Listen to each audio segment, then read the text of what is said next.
Good afternoon, ladies and gentlemen. This is Harry Muppet. Welcome to the fourth game of the quarterfinals between Jaedong and NaNiwa for the WCS Season 2 finals. And it's a best of 5 series. Jaedong is currently 2-1 up. He was 2-0 up, but NaNiwa doing a great victory in the previous game. He had beautiful timing. He had beautiful counters, countering everything that Jaedong was doing consistently, and yeah, got it nice and finished off. Jaedong also going for a very aggressive fourth base, which kind of didn't work out for him because that's exactly what NaNiwa went for as soon as he started moving out. So pretty nice game, and NaNiwa definitely showing that he knows how to beat Jaedong, which was something I wasn't 100% convinced of after the first 2 games, but he's definitely shown that he knows how to beat Jaedong, and the question is, can he keep the momentum rolling? It still only takes one more game for Jaedong to win this series, and then NaNiwa is knocked out of the tournament completely. And I mean, this is one of the big ones. WCS Season 2 is one of the big ones, and yeah, I mean, you don't want to get all the way to the quarterfinal and be knocked out. I mean, nobody does. So NaNiwa is going to be fighting with absolutely everything he has, but it's going to be such an uphill slope. And Jaedong just, yeah, man, he's just got to keep the pressure on. He's just got to do all of the good stuff that he's used to doing, but he's got to make it stick. He's got to make it work. Last game, he didn't quite make it work. He went for some risky stuff. I keep telling you about the very fast fourth base, and yeah, just his downfall was going for the mutas when NaNiwa already had the Archons to counter the Ling Hydra. So yeah, it's very unfortunate, but I mean, yeah. So he'll have to think of something else. He may just go for straight Roach Hydra this game. Yeah, I don't know. I don't know what Jaedong's going to do, but I can guarantee that he is not going to get caught in the same mess that he was caught in last game. He's not going to get caught with his pants down with just a bunch of Lings and a couple of Hydras and like 12 mutas a minute away when his base gets attacked. It's not going to happen. So yeah, we will see. We will see exactly what he does though, how he goes, and yeah, I mean, pretty standard stuff so far, but yeah, we will see. And yeah, very interesting. By the looks of this tournament though, we may still see in the semi-finals, excuse me, an even split of players going in, an even split of races, I should say, because we've got a Protoss coming in here.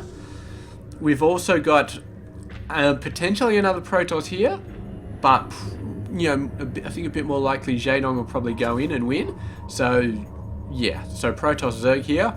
And then the current next ones, we haven't got a Terran in the semi-finals, but we do have Tasia facing off against Rain in the third quarterfinal. So it's potentially another Terran player there. And then the fourth quarterfinal, we've got another Terran player, Bomber, versus Scarlet, another Zerg player. So I think it's we could potentially have 3 Protoss in the semi-finals, but I think definitely at least one Terran player will get in. I mean, I don't know, man. Maybe Tasia and Bomber will both lose to their prospective opponents, but I don't know, man. I mean, Tasia's so strong. I would not want to bet against Tasia. I don't know, man. The thing is, I don't know anything about Rain. I've never cast a game with him before, so my knowledge of how good Rain is a bit limited. And he may be awesome, but he'd have to be very awesome to wipe out Tasia. So we will have to see. That game goes down, and of course the fourth quarterfinal, Bomber versus Scarlet, another 2 players that I don't really know too much about. I mean, Scarlet, I've cast 1 or 2 games off her, I think, and she's fairly solid. She's a very solid Zerg player, but I don't know, man. I don't know. It's I think I've got to cast quite a few games to sort of say, is this player solid, really solid, or is this player just freaking awesome? I mean, I don't know, man. Like, I've cast a lot of Jaedong. I've cast a lot of Tasia. I can say they are both extremely awesome players. They would both be serious contenders in this tournament to get into the grand finals. No doubt at all in my mind. The other players, I don't know. They could get into the grand finals.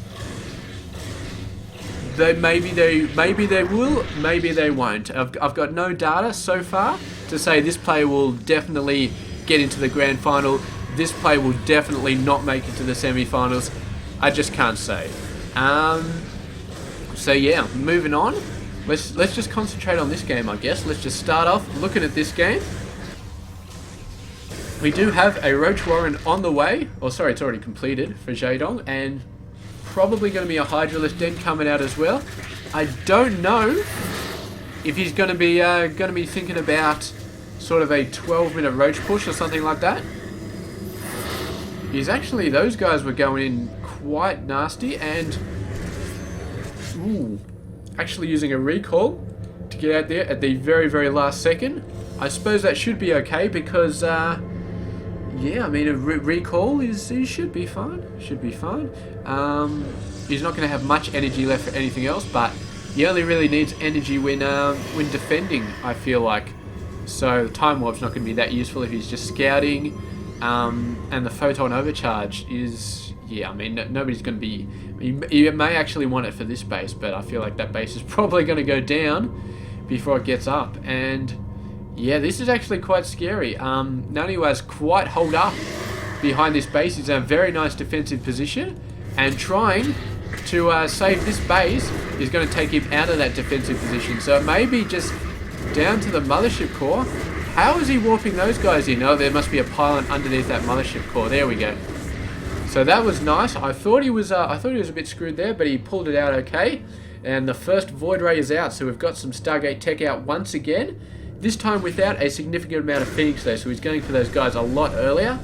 And Jaedong's early Roach push, definitely not going to be working. So once again though, Jaedong going for some very similar tech.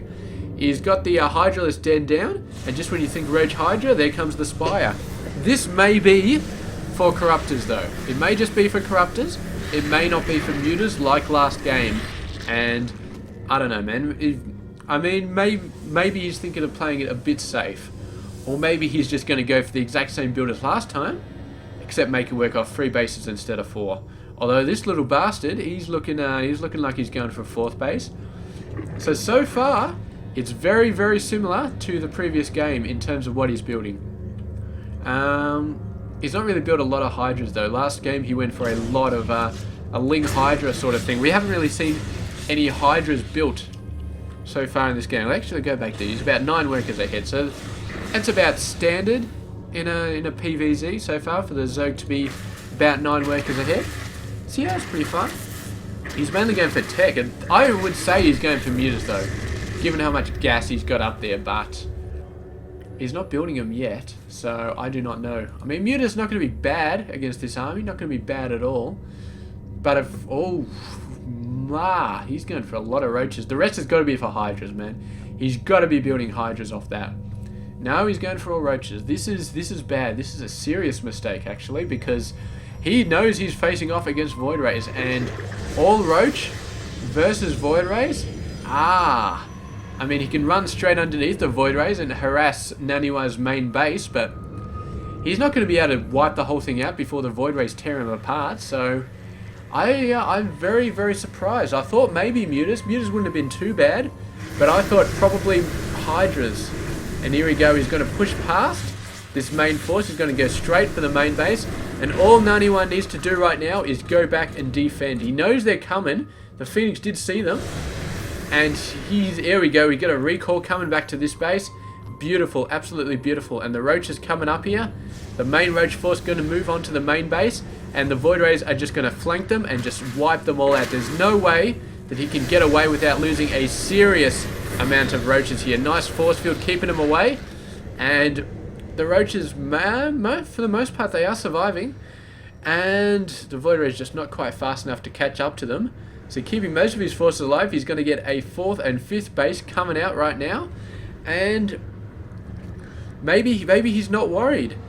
You should, I mean, the thing is, Jaedong, if he plays this smart, he's never going to get attacked, because what he's going to do is whenever the Void Rays get close to his forces, he'll move the roaches out, he'll attack this base, he'll force NaNiwa to retreat. And this is what he's doing right now. He's sending the roaches out, I think, to attack this base.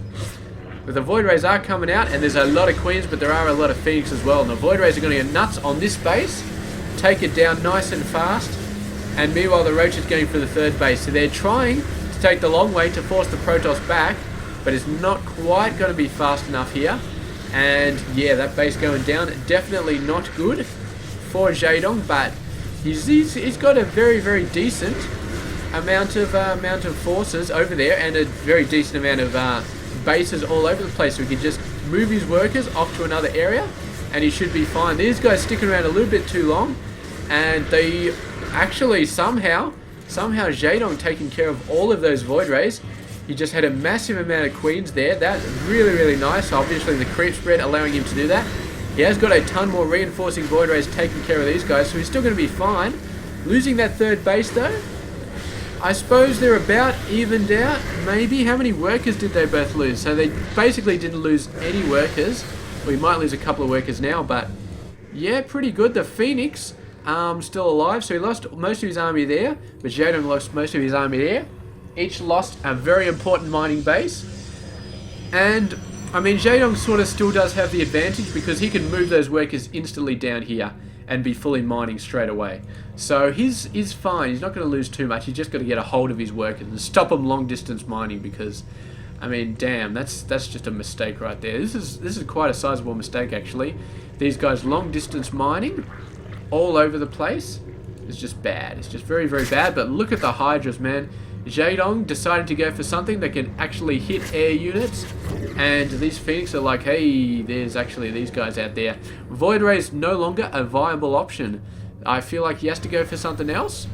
He has to go for either Archons or Colossus, or Zealot with legs are good as well, but I think he can't just rely on Zealots with legs. He's got to get either Archons, Storm, or Colossus, and he should think about getting them fairly soon. Like, fairly soon. He's a bit of a disadvantage right now because he hasn't got that 3rd base, so his economy's taken a bit of a hit, but regardless, he's going to have to get one of those options, and he's going to have to get it soon, because going in with these forces, very, very bad idea.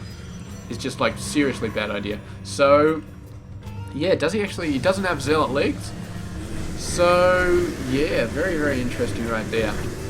I thought there was a ramp here. Oh, the ramp's over there. So anyway, he's still looking to take out a base, and he can probably take this base out.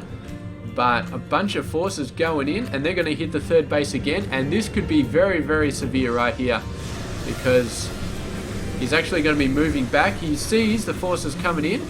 He sees it's just 6 roaches though, so no, he's going to play it safe. He bloody recalls the entire force back there, leaves a few zealots back there though, and just managing to take the hatchery out. So excellent play there by NaNiwa. He morphed back, recalled back a whole bunch of units to defend. He's still left enough to take out that hatchery, but I don't think he knows about this one. No, he does not. So he thinks that he's put the Zerg back onto 3 bases, but the Zerg is actually on 4 bases, and if he doesn't realize that that 4th base is out there, that is going to be very, very scary. And NaNiwa, what are you doing? This is like the worst matchup you could possibly do. Void Rays versus Hydras. His army is getting ripped apart, and this was a humongous mistake right here. Trying to go in with these. I mean, you saw the Hydras. Why would you send Void Rays against Hydras? I really don't understand that decision at all. And he doesn't really have any other tech choices, but it's not a case of, well, maybe I should go for something else. It's a case of you have to go for something else. You have to go for Storm or Colossus or Archons or at least Zealot legs, something. Because if you go into Hydras with a bunch of Void Rays and Phoenix, you will die. I mean, there's no two ways about it. You will die. And there we go. He did end up getting destroyed, and Man, that's a straight up mistake, man. And he had at least 3 or 4 minutes after he knew that massive pack of Hydras were out there, where he could have started getting some tech switching going on. And even like four Archons, just 4 Archons may have turned the tide of that battle. I'm not saying they definitely would have. I'm saying they may have turned the tide of that battle. They at least knocked him back to the point where reinforcements could have wiped out the rest of the force. Infestors. I don't know what he could have done about the Infestors. Maybe the Void Rays wouldn't have been bad against the Infestors, just from the side. And if he spreads them out so there's no fungal, maybe. I don't know. Details. But he had nothing against the Hydras. So there we go. He lost the game. And yeah, I gotta say, man, that was definitely a mistake on NaNiwa's part. But overall, Jaedong played a very, very solid game. I loved this move out here. His 4th got knocked down for the first time. He got the 4th again, and he got a 5th. And NaNiwa was not expecting it. He was not expecting the 5th to come out at the same time as the 4th. So he came back down here, he hit this base again, and then he's like, alright, I got the Zerg back on 3 bases, I'm feeling good. And then suddenly he sees all those units, and he's got to have realised at that stage, oh my god, he's got another base somewhere. Hey, he can't have this many Infestors and that many Hydras off only 3, 4 bases. He's got to have a 5th one somewhere. And indeed he did, and it was fully mining. Well, not fully mining, but it had the gas and it had a lot of minerals going. So very, very nice there from Jaedong. And yeah, so there we go. Jaedong moving in to the semi-finals against First. So we've got our Protoss player, we've got our Zerg player, and now we just need a Terran. And I tell you what, man, Tasia is going to be the one that my bet is on. But of course, Bomber, I don't know too much about, but he could definitely get in there. Or who knows, maybe Rain and Scarlet will both get through, and we won't be seeing any Terrans in the semi-finals. So I would love to see Rain beat Tasia though, because that'll have to be some crazy gameplay to beat Tasia. He is very, very all over the place, Tasia, but in a good way. So anyway, moving on. Tasia versus Rain, Terran versus Protoss in the 3rd quarter final. We will be getting into that very, very soon. And yeah, that's going to be awesome. So thank you very much for watching this game. This has been Hairy Muppet. I hope you enjoyed it.